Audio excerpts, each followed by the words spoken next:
बहुत समय पहले की बात है। भारत की वीरभूमि मेवाड़ में एक ऐसा शूरवीर पैदा हुआ जिसने अपनी मातृभूमि की स्वतंत्रता के लिए अपना सब कुछ न्योछावर कर दिया। यह शूरवीर कोई और नहीं बल्कि महाराणा प्रताप थे। महाराणा प्रताप का जन्म 9 मई 1540 को मेवाड़ की कुंभलगढ़ दुर्ग में हुआ। उनके पिता का नाम महाराणा उदय सिंह द्वितीय और माता का नाम महारानी जयवंताबाई था। बचपन से ही प्रताप का स्वभाव बेहद साहसी और वीरतापूर्ण था। जहां अन्य बच्चे खेलों में समय बिताते, वहीं प्रताप घुड़सवारी, तलवारबाजी और युद्ध कला में निपुण होते जा रहे थे। कहा जाता है कि छोटी उम्र में ही प्रताप के हाथ में जब तलवार आती तो लोग उनके आत्मविश्वास को देखकर दंग रह जाते। उनकी कदकाठी लंबी और मजबूत थी। प्रताप की ऊंचाई लगभग 7 फीट 5 इंच बताई जाती है। वे 2 तलवारें एक साथ चलाने में सक्षम थे और साथ ही 80 किलो का भाला और 80 किलो का कवच पहनकर युद्ध करते थे। उस समय मेवाड़ राजघराने के सामने सबसे बड़ी चुनौती मुगल साम्राज्य की बढ़ती शक्ति थी। अकबर पूरे भारत को अपने अधीन करना चाहता था। राजपूताना की स्वतंत्रता उसके सामने सबसे बड़ा अवरोध थी। यही वह समय था जब प्रताप ने संकल्प लिया कि मेवाड़ की स्वतंत्रता के लिए जीवन के अंतिम क्षण तक संघर्ष करूंगा। साल 1572 में जब महाराणा उदय सिंह का निधन हुआ, तब मेवाड़ की गद्दी पर कई विवाद उठे, लेकिन अंततः मेवाड़ की जनता और सरदारों ने प्रताप को ही राजा घोषित किया। क्योंकि सब जानते थे, अगर कोई मुगलों के सामने डटकर खड़ा हो सकता है, उधर दिल्ली का तख्त संभाल रहे बादशाह अकबर की नज़र भी मेवाड़ पर थी। अकबर जानता था कि अगर उसने मेवाड़ को अपने अधीन कर लिया तो पूरा राजपूताना उसके कब्जे में आ जाएगा। इसलिए अकबर ने कई दूत भेजे, पहले शांति का प्रस्ताव, फिर लालच और अंत में धमकियां। लेकिन प्रताप अडिग रहे। उन्होंने साफ कह दिया, मेरा सिर झुक सकता है, पर मेरी मातृभूमि की स्वतंत्रता कभी झुकने नहीं दूंगा। तो वो सिर्फ प्रताप है। अकबर ने जब देखा कि प्रताप किसी भी तरह उसके आगे झुकने वाले नहीं है, तो उसने युद्ध की तैयारी कर ली। साल 1556, हल्दी घाटी का मैदान, मुगलों की विशाल सेना और दूसरी तरफ महाराणा प्रताप की छोटी लेकिन शेरदिल सेना। प्रताप ने युद्ध से पहले अपने साथियों से कहा, आज का दिन हमारी पराक्रम गाथा का दिन है। संख्या नहीं, साहस से युद्ध जीते जाते हैं। और फिर रणभूमि में गूंज उठी तलवारों की टंकार, घोड़ों की टाप और वीरों के रणघोष। 14 जून 1576 की सुबह हल्दी घाटी की घाटियों में सूरज की पहली किरणें पड़ रही थी। मुगल सेना के हजारों सिपाही, हाथी और तोपें मैदान में सज चुकी थी। महाराणा प्रताप अपनी छोटी लेकिन शेरदिल सेना के साथ खड़े थे। उनके साथ थे वुल, हकीम खान सूर, राणा पूंजा भील और सैकड़ों वीर राजपूत जो प्रताप के लिए अपनी जान न्योछावर करने को तैयार थे। युद्ध शुरू होने से पहले प्रताप ने अपने सैनिकों से कहा, भाइयों, आज हमारी संख्या भले ही कम है, लेकिन हमारी आत्मा किसी से कम नहीं। हमारा हर वार हमारी मातृभूमि के लिए होना चाहिए। आज अगर हम गिर भी जाएं, तो आने वाली पीढ़ियां हमें याद करेंगी कि हमने गुलामी की जगह स्वतंत्रता को चुना। इन शब्दों ने हर सिपाही की रगों में आग भर दी। घंटियां बज उठीं, रणघोष गूंज उठा और तलवारें म्यान से बाहर निकल आईं। मुगलों की विशाल सेना आगे बढ़ी, लेकिन प्रताप अपनी नीली पगड़ी और विशाल भाले के साथ सबसे आगे खड़े थे। उनका प्रिय अश्व चेतक मानो हवा से भी तेज दौड़ रहा था। प्रताप अपने भाले से दुश्मनों को चीरते जा रहे थे। जहां जहां प्रताप पहुंचते, वहां मुगलों की पंक्तियां टूट जाती। युद्ध के बीच में प्रताप का सामना मुगल सेना के सेनापति मान सिंह से हुआ। मान सिंह हाथी पर सवार थे। प्रताप ने चेतक को इशारा किया और चेतक एक ही छलांग में हाथी के मस्तक पर चढ़ गया। प्रताप ने पूरे जोर से भाला चलाया और मान सिंह को घायल कर दिया, लेकिन इसी संघर्ष में चेतक भी गंभीर रूप से घायल हो गया। उसके पैर में दुश्मन की तलवार गहराई तक धंस गई। फिर भी चेतक पीछे नहीं हटा। वह प्रताप को सुरक्षित रणभूमि से दूर ले गया। जब चेतक नदी पार कर चुका तो उसका दम टूट गया। प्रताप उसके पास झुककर रो पड़े और बोले, तूने मेरे लिए जान दे दी चेतक। तू घोड़ा नहीं, मेरा सच्चा साथी था।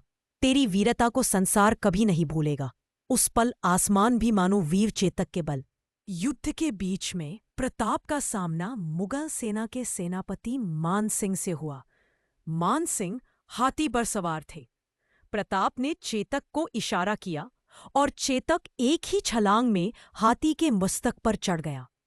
प्रताप ने पूरे जोर से भाला चलाया और मान सिंह को घायल कर दिया, लेकिन इसी संघर्ष में चेतक भी गंभीर रूप से घायल हो गया। उसके पैर में दुश्मन की तलवार गहराई तक धसक गई। फिर भी चेतक पीछे नहीं हटा। वह प्रताप को सुरक्षित रणभूमि से दूर ले गया। जब चेतक नदी पार कर चुका तो उसका दम टूट गया। प्रताप उसके पास झुककर रो पड़े और बोले, तूने मेरे लिए जान दे दी चेतक। तू घोड़ा नहीं, मेरा सच्चा साथी था। तेरी वीरता को संसार कभी नहीं भूलेगा। उस पल आसमान भी मानो वीर चेतक के बलिदान पर रो पड़ा। हालांकि हल्दी घाटी का युद्ध निर्णायक रूप से नहीं जीता गया, लेकिन अकबर अपनी विशाल सेना के बावजूद महाराणा प्रताप को झुका नहीं सका। प्रताप हल्दी घाटी के युद्ध के बाद मेवाड़ की स्थिति बेहद कठिन हो गई। अकबर की सेना ने कई किलों पर कब्जा कर लिया था। प्रताप और उनकी प्रजा को जंगलों और पहाड़ियों में शरण लेनी पड़ी। राजा होने के बावजूद प्रताप ने राजमहलों की जगह झोपड़ियों में रहना स्वीकार किया। उनकी रानी और बच्चे भूख से व्याकुल रहते। कई बार तो घास की रोटियां खाकर दिन काटते। एक बार महारानी ने भूख से बिलखते बच्चे को देखा और प्रताप से कहा, स्वामी, हम राजपरिवार होकर भी इतनी दयनीय हालत में जी रहे हैं। क्या यह उचित नहीं होगा कि आप अकबर से संधि कर ले, ताकि हमारी प्रजा को कम से कम भूख से तो मुक्ति मिले? प्रताप की आंखों में आंसू आ गए, लेकिन स्वर दृढ़ था। प्रिय, भूख की पीड़ा सह लेंगे, अपमान की नहीं। मैं अपने बच्चों को घास की रोटियां खिलाना स्वीकार करूंगा, लेकिन उन्हें गुलामों की तरह जीते नहीं देख सकता। इन शब्दों ने उनके साथियों के दिलों में फिर से आग जला दी। प्रताप अपने वीर साथियों के साथ अरावली की पहाड़ियों में रहते थे। दिन रात दुश्मनों से संघर्ष करते और जब भी मौका मिलता दुश्मनों के कब्जे से गांव और किले वापस छीन लेते। उनका पूरा जीवन एक तपस्या बन गया, मातृभूमि की स्वतंत्रता के लिए। इन्हीं दिनों मेवाड़ के एक महान दानी भामाशाह प्रताप के पास पहुंचे। उन्होंने अपनी सारी संपत्ति प्रताप के चरणों में रख दी और कहा, महाराणा, यह धन मेवाड़ की स्वतंत्रता के लिए है। जब तक यह धन है, आपको अपनी प्रजा के लिए घास की रोटियां नहीं सोचनी पड़ेंगी। प्रताप की आंखें भर आईं। उन्होंने भामाशाह को गले लगाकर कहा, भामाशाह, तुमने आज मुझे शक्ति ही नहीं, नई उम्मीद भी दी है। इस सहयोग ने प्रताप की सेनाओं को दोबारा मजबूत कर दिया। उधर अकबर को यह बात खनक रही थी कि भारत का लगभग सारा राजपूताना उसके अधीन हो चुका था, लेकिन अकेले महाराणा प्रताप उसके सामने झुके नहीं। इतिहास गवाह है, अकबर ने कई बार कोशिश की, लेकिन प्रताप की स्वतंत्रता की लौ बुझा नहीं सका। दोस्तों, महाराणा प्रताप सिर्फ योद्धा ही नहीं थे, बल्कि प्रजावत्सल राजा भी थे। उन्होंने हर हाल में अपनी जनता को सुरक्षा देने की कोशिश की। उनका जीवन हमें सिखाता है कि भूख, प्यास और कठिनाइयां सह लेना आसान है, लेकिन गुलामी स्वीकार करना कभी नहीं। सालों तक अकबर की विशाल सेना से टकराते टकराते महाराणा प्रताप थक चुके थे, लेकिन उनका आत्मबल आज भी अटूट था। उन्होंने धीरे धीरे मेवाड़ के कई हिस्से फिर से आजाद कर लिए थे। उनका सपना था एक दिन पूरा मेवाड़ अकबर की पकड़ से मुक्त हो जाए। साल 1597 चावंड नामक स्थान पर जब प्रताप लगभग 57 वर्ष के हुए, तब बीमारी ने उन्हें घेर लिया। अपने अंतिम समय में उन्होंने अपने पुत्र अमर सिंह को बुलाया और कहा, पुत्र, याद रखना, हमारी सबसे बड़ी पूंजी राजमहल या धन नहीं है। हमारी सबसे बड़ा पूंजी है मातृभूमि की स्वतंत्रता। तुम्हें कभी भी मुगलों की अधीनता स्वीकार नहीं करनी। जीवन कठिन होगा, पर स्वतंत्रता से बड़ा सुख और कोई नहीं। इन शब्दों के साथ 19 जनवरी 1597 को भारत का यह अमर वीर सदा के लिए सो गया। जब प्रताप के निधन की खबर फैली तो पूरा मेवाड़ रो पड़ा।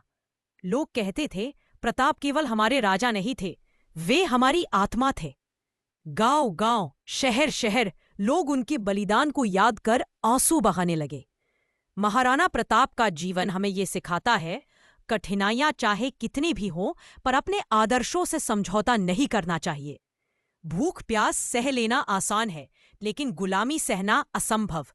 सच्चा नेता वही है जो अपने लिए नहीं, बल्कि अपनी जनता के लिए जीता है। आज भी जब भारत में स्वतंत्रता की बात आती है, तो सबसे पहले याद आते हैं वीर शिरोमणि महाराणा प्रताप।